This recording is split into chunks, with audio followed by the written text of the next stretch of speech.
दोस्तों ये जो लेटर ई होता है इसका काम होता है किसी भी वर्ड के एंड पे आकर उसके पीछे जो वावल होता है उसकी साउंड को लंबा करके बोलने का, साउंड को खींच कर यानी लॉन्ग साउंड पैदा करने का।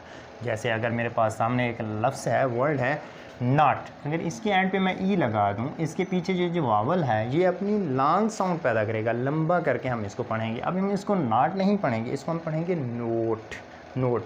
इसी तरह एक और वर्ड है रेट, अगर इसके एंड पे मैं ई लगा दूं तो अब हम इसको पढ़ेंगे रेट। इसी तरह एक और वर्ड है किट, अगर इसके एंड पे मैं ई लगा दूं तो अब इसको हम पढ़ेंगे काइट। इसी तरह की टिप्स एंड ट्रिक्स के लिए ये वीडियो बनाई गई है। वीडियो को एंड तक देखना आपके लिए लाजमी है ताकि आप ये तमाम तर ट्रिक्स जान सकें। दोस्तों हमारी लाइफ में स्पेलिंग का बहुत अहम रोल होता है। अगर हम फेसबुक पर पोस्ट कर रहे हों, व्हाट्सएप पर चैटिंग कर रहे हों या ईमेल्स कर रहे हों, अगर हम वहाँ स्पेलिंग के एरर्स कर दें तो हमारा इंप्रेशन बहुत ही बुरा होगा। तो आज मैं आपको सिखाने वाला हूँ स्पेलिंग के ट्रिक्स कि कहाँ पे कैसे स्पेलिंग लिखे जाते हैं और तमाम तर आपको लॉजिक भी समझाऊंगा। तो आपने इस वीडियो को एंड तक देखना है। लॉजिक समझने से पहले आपको मालूम होना चाहिए कि सिलेबल, अब सिलेबल क्या होता है। सिलेबल किसी भी वर्ड के अंदर जितनी वावल साउंड्स आती हैं उतने उसके सिलेबल बनते हैं। अब हम इसको देखते हैं। Word are a part of a word which contains one vowel sound, यानी कोई भी हम वर्ड लिखते हैं उसमें एक वावल साउंड तो लाजमी आती है। कोई भी आप वर्ड देख लें और जितनी वावल साउंड आएंगी उतने उसके सिलेबल हम बनाएंगे। अब मेरे सामने एक वर्ड लिखा हुआ है CAT और है RED, रेड। इसको हम पढ़ते हैं कैट, इसको हम पढ़ते हैं रेड। इसके अंदर एक वावल है, इसके अंदर एक वावल है। इट मीन्स कि इसका एक सिलेबस है, इन दोनों वर्ड का एक सिलेबल है। और मेरे पास वर्ड है रीडिंग, इसके अंदर कितने हैं, ये है रीड इंग, मीन के इसके अंदर दो सिलेबल हैं, रीड इंग, रीड इंग। इसी तरह पेंटिंग है तो इसको हम पेंटिंग, इसके अंदर भी दो सिलेबल हैं। इसी तरह इसको कंफर्ट को देखें तो इसके अंदर भी दो सिलेबल हैं, एक ये है, एक ये है। ये कम बनेगा और ये फोल्ट बनेगा, यानी जितनी वावल साउंड आती हैं उतने उसके अंदर सिलेबल होते हैं। इन्हीं सिलेबल को बेस बना के आगे हम बढ़ते हैं अपने ट्रिक्स की तरफ और देखते हैं इनकी लॉजिक के लॉजिक क्या है, स्पेलिंग कैसे दुरुस्त किए जाते हैं। हम देखते हैं अपने फर्स्ट ट्रिक को। तो उसके लिए आपने सबसे पहले EI और Y, ये 3 लेटर्स अपने जहन में रखने हैं। अगर EI, Y इनसे पहले C आ जाता है तो C की साउंड सा में निकलेगी, सीन की साउंड निकलेगी। फॉर एग्ज़ाम्पल जैसे CITY, इसको हम सिटी पढ़ते हैं, सिटी प्रोनाउंस करते हैं। इसी तरह CYBER, साइबर। इसी तरह CENTURY, सेंचुरी। इसी तरह CENTER, सेंटर। CIRCLE, circle. आप गौर से देखें इन सभी में EIY, C के बाद EIY इनमें से कोई आ रहा है, इसी वजह से हम इनको सा की साउंड से पढ़ते हैं। अगर C के बाद EIY इनके अलावा कोई और लेटर आ जाता है तो फिर C का की साउंड देता है, के की साउंड देता है। फॉर एग्ज़ाम्पल जैसे CAT, कैट। CLAY, कले। इसी तरह connect, communication. Cry, crime, claim. इसी तरह आप कोई भी वर्ड देख लें तो इसी तरह साउंड पैदा होती है। तो आपने इस ट्रिक को याद रखना है। दोस्तों अगर आपको कभी ऐसे वर्ड लिखने हों जिनकी साउंड शुरू में ही के की साउंड आती है, का की साउंड आती है, तो आपको कैसे पता चलेगा कि आपने C लगाना है या के लगाना है। तो आपने सबसे पहले C से वो वर्ड लिख देना है। जैसे अगर मुझे लिखना हो किड तो मैं C से भी लिख देता हूँ और के से भी लिख देता हूँ। CID, आपने पीछे वाले रूल को याद रखना है, ट्रिक को याद रखना है। C के बाद जब I आ जाता है तो वो अपनी सा साउंड देता है। अब तो मैं इसको किड नहीं पढ़ सकता, अब मैं इसको पढ़ूँगा सिड, लेकिन मुझे लिखना था किड, तो ये रूल अब नहीं चल रहा, तो मैं के से लिखूँगा, यानी KID, किड बनाएंगे। इसके अलावा अगर मैं क्रिमिनल लिखना चाहूँ तो मैं C से शुरू में लिखूँगा। सबसे पहले आपने C को चेक करना है, C से लिखूँगा। C के बाद R है, ना E है, ना I है, ना Y है, तो C अपनी का की साउंड दे रहा है, तो इट मीन्स मैं C से सही लिख रहा हूँ। उसके बाद एक और एग्जांपल को देखते हैं। अगर मुझे लिखना हो काइट, पहले तो मैं C से लिखूँगा, CITE। जब चेक करता हूँ तो C के बाद I आया है, I आ जाए तो C सा की साउंड देता है, का की साउंड नहीं देता तो ये बनेगा साइट, लेकिन मुझे लिखना था काइट, तो ये मेरा रूल गलत हुआ। अब इसको देखें तो के से मेरा जो वर्ड है वो दुरुस्त होता है। मुझे उम्मीद है कि आपको ये ट्रिक जानकर बड़ा मज़ा आया होगा। हम आगे चलते हैं अपनी अगली ट्रिक की तरफ। दोस्तों अब मेरे सामने एक वर्ड है जिसको हम पढ़ते हैं सिनेमन। अब इसको कैनमन क्यों नहीं पढ़ा, क्योंकि हमें मालूम है कि जब सी के बाद आई, वाई या ई आ जाए तो हम उसकी प्रोनाउंसिएशन सा में करते हैं। जब इनके अलावा अगर कोई और स्पेलिंग आ जाए तो हम फिर इसकी का में साउंड करते हैं। तो आप देखें सी आई आ गया है तो हम इसको कैनमन नहीं पढ़ेंगे बल्कि सिनेमन पढ़ेंगे। उसके बाद एक और है मेरे सामने कैम्फर। अब इसको कैम्फर का की साउंड क्यों पैदा की है, क्योंकि सी के बाद ई आई वाई इनमें से नहीं था, सी के बाद ए है तो हमने इसको कैम्फर पढ़ा। अब के क्यों नहीं लगाया, के इसीलिए नहीं लगाया कि जहाँ पे सी का जो रूल था वो अप्लाई हो रहा था, हमने सी लगाया तो हमारी जो साउंड है प्रोनाउंसिएशन है वो ठीक आ रही थी, तो हमें के लगाने की ज़रूरत नहीं थी। अगर इनके बाद आई वाई या ई आता तो फिर हमें के लगाना पड़ता। उसके बाद एक और वर्ड है कैंप। अब कैंप को तो आप खूब ही जानते हैं कि इसकी प्रोनाउंसिएशन कैसे होगी, क्यों होगी, क्योंकि सी के बाद ई आई वाई इनमें से कोई लेटर नहीं आया, सी के बाद ए आया है तो का की साउंड पैदा हो रही है, तो हम इसको पढ़ते हैं कैंप।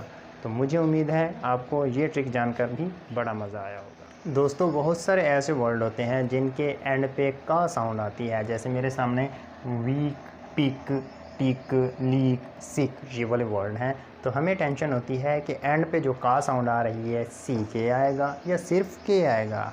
तो इसके पीछे एक लॉजिक है, मैं आपको ट्रिक बताता हूँ कि कहाँ पे के लगाना है, कहाँ पे सी के लगाना है।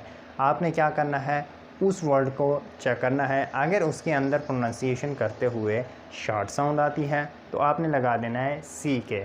जैसे ये है पिक, पिक शॉर्ट साउंड आ रही है, इसी तरह टिक, सिक जब शॉर्ट साउंड आए तो आपने लगा देना है सी के, जब लॉन्ग साउंड आए उस वक्त आपने लगा देना है अकेला के।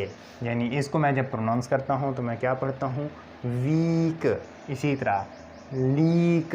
अगर लॉन्ग साउंड आ रही है तो आपने अकेले के लगा देना है, अगर शॉर्ट साउंड आ रही है तो आपने फिर सी के लगा देना है। तो मुझे उम्मीद है आपको बड़ा मज़ा आया होगा ये ट्रिक जानकर। इस ट्रिक को आप कहीं भी अप्लाई कर सकते हैं। हम बढ़ते हैं अपनी अगली ट्रिक की तरफ। एक रूल है, जब हम किसी वर्ड का प्लूरल बनाते हैं तो या ई एस लगाते हैं या एस लगाते हैं। ऐसे वर्ड जिनके एंड पे S, double S, C H, S H, X या जी आ जाए तो हम उनकी प्लूरल बनाने के लिए ई एस का इजाफ़ा करते हैं, एस का इजाफ़ा नहीं करते। हम ऐसा क्यों करते हैं कि एस का इजाफ़ा करें या ई एस का इजाफ़ा करें, इनके साथ हम ई एस का इजाफ़ा क्यों करते हैं? हम इसीलिए करते हैं, मिसाल के तौर पर अगर ये बस है, इसके एंड पे एस आ गया है, अगर मैं इसकी प्लूरल बनाने के लिए दोबारा सिर्फ एस लगा दूं तो ये क्या बनेगा, बस। यानी इसकी जो प्रोनाउंसिएशन है इसमें कोई चेंज नहीं आएगा। तो इसीलिए इसकी सही प्रोनाउंसिएशन के लिए हम क्या करते हैं, हम इसको B U S E S, तो अब इसकी प्रोनाउंसिएशन बनेगी बसेस, तो ये हुआ गलत। उसके बाद इसी तरह देखें क्विज़, अगर इसके साथ सिर्फ एस लगाऊं तो ये क्या बनेगा, इसकी क्या प्रोनाउंसिएशन निकलती है, क्विज़। सही प्रोनाउंसिएशन नहीं आती, इसकी सही प्रोनाउंसिएशन करने के लिए हम क्या करते हैं, ई एस का इजाफा करते हैं, तो ये क्या बनता है, क्विज़। अब इसकी सही प्रोनाउंसिएशन आ रही है। उसके बाद इसको देखते हैं, अगर बी ओ एक्स में एस लगा दूँ तो क्या प्रोनाउंसिएशन, कोई नहीं बनेगी, बॉक्स वही बनेगी जो पहले थी। सही प्रोनाउंसिएशन के लिए हम क्या करते हैं, ई एस लगा देते हैं, अब क्या बनता है, बॉक्सेस। तो यही वजह है कि जब ये वाले स्पेलिंग आते हैं S, double S, C H, S H, X या जी, तो इनकी प्रोनाउंसिएशन जब हम इनकी प्लूरल बनाते हैं तो इनके एंड पे हम ई एस का इजाफा करते हैं ताकि हमारी जो प्रोनाउंसिएशन है वो सही हो। तो हम देखते हैं अपनी अगली ट्रिक को। दोस्तों आपने कई दफ़ा देखा होगा कि ऐसे इंग्लिश के वर्ड आते हैं जिनके एंड पे वाई आता है, कभी हम उनकी प्लूरल बनाने के लिए आई ई एस लगा देते हैं, कभी हम सिर्फ एस का इजाफा कर लेते हैं। ऐसा हम क्यों करते हैं, आज हम सीखते हैं वही लॉजिक कि कहाँ पे आई ई एस लगाकर हमने प्लूरल बनाना है और कहाँ पे सिर्फ एस लगाकर हमने प्लूरल बनाना है। याद रखना है इस ट्रिक को कि ऐसे वर्ड जिनके एंड पे वाई आता है, अगर उस वाई से पीछे, वाई के फ़ौरन बाद पीछे देखें, अगर आपको कोई वॉवल नज़र आता है तो फिर प्लूरल बनाने के लिए आपने सिर्फ एस का इजाफा कर देना है। अगर वावल नज़र नहीं आता, वाई के पीछे कोई कंसोनेंट है, तो फिर आपने उस वाई को काट कर IES लगा देना है। अब चंद एक एग्जांपल्स को देखते हैं। जैसे ये आता है की, अब ये वाई है, वाई के पीछे आ गया है एक वावल जो कि ई है, तो अब हम इसकी प्लूरल बनाने के लिए सिर्फ एस का इजाफा करेंगे क्योंकि वाई के पीछे ई एक वावल है। तो क्या बनाएंगे, हम बनाएंगे कीज़। अगर हम इसका वाई काट कर IES भी लगाते तो ये गलत हो जाता है। कैसे, अब आप खुद देखें कि ये कौन सा कोई वर्ड बन रहा है, ये नहीं बन रहा, तो ये एक गलत है। हम वाई को नहीं काटेंगे, सिर्फ एस का इजाफा करेंगे। एक और एग्जांपल देखते हैं। जैसे कि बेबी है, अब वाई के पीछे वावल नहीं है, कंसोनेंट है, तो अब हम वाई को काट कर IES लगाएंगे। जैसे हम बनाएंगे BABIES, बेबीज़, तो ये दुरुस्त हुआ। अब एक और एग्जांपल देखते हैं। जैसे आ जाता है सिटी, अब वाई के पीछे टी एक कंसोनेंट है, वावल नहीं है, तो हम वाई को काट कर IES लगाएंगे। क्या बनाएंगे, CITIES, सिटीज़। अब इसको देखें, कंट्री, CONTRY। अब इसका हम वाई काटेंगे या नहीं काटेंगे आप खूब जानते हैं। जैसे वाई के पीछे आप देखें तो आर है जो कि कंसोनेंट है, अब हम वाई को काटेंगे, IES लगाएंगे, कंट्रीज़ बनाएंगे, कंट्रीज़। अब इसको देखें, सेंचुरी है, इस वाई के पीछे देखें तो आर आया हुआ है जो कि कंसोनेंट है, अब हम वाई को काट कर IES लगाएंगे, क्या बनाएंगे, सेंचुरीज़। उसके बाद एक और है एस्से, ESSAY, तो इसके पीछे आप गौर करें तो एक वावल आ गया है। अगर वावल ना हो तो हम वाई को काटते हैं, अगर वावल हो तो हम वाई को नहीं काटते। अब वावल आ गया है, हम वाई को नहीं काटेंगे, सिर्फ एस का इजाफा करेंगे। कैसे बनाएंगे, एसेज। तो ये रूल होते हैं, हर चीज़ के पीछे कोई ना कोई लॉजिक होती है। तो ये थी ट्रिक, कहाँ पे हमने IES लगाना है और कहाँ पे हमने सिर्फ एस लगाना है। दोस्तों, आपने हमेशा नोटिस किया होगा कि क्यू के बाद हमेशा यू आता है। ऐसा क्यों होता है, हर चीज़ के पीछे कोई ना कोई लॉजिक तो होती है। जब क्यू अकेला आता है, आप जानते हैं कि क्यू की अपनी कोई साउंड नहीं होती, जब तक इसके साथ यू ना आए तब तक ये अपनी साउंड नहीं देता। पूरी इंग्लिश में देखें तो क्यू के बाद हमेशा यू आता है, तब ये जाकर अपनी साउंड देता है। अब एग्जांपल देख लेते हैं। जैसे queen, Q, request, required, quick, question, quiz, quality और क्वार्टर, ये सभी वर्ड हैं। इनके अलावा और भी हज़ारों वर्ड हैं। क्यू के बाद हमेशा यू आता है, क्यू अकेला कभी नहीं आता। तो मुझे उम्मीद है आपने इस वीडियो को खूब एंजॉय किया होगा। तो आपने इस वीडियो को जल्दी से शेयर कर देना है और लाइक कर देना है। अगर अभी तक आपने चैनल सब्सक्राइब नहीं किया तो क्यों नहीं किया, जल्दी से सब्सक्राइब कर लें, क्योंकि इस चैनल पे आपको डेली इस तरह की वीडियोस मिलती रहती हैं।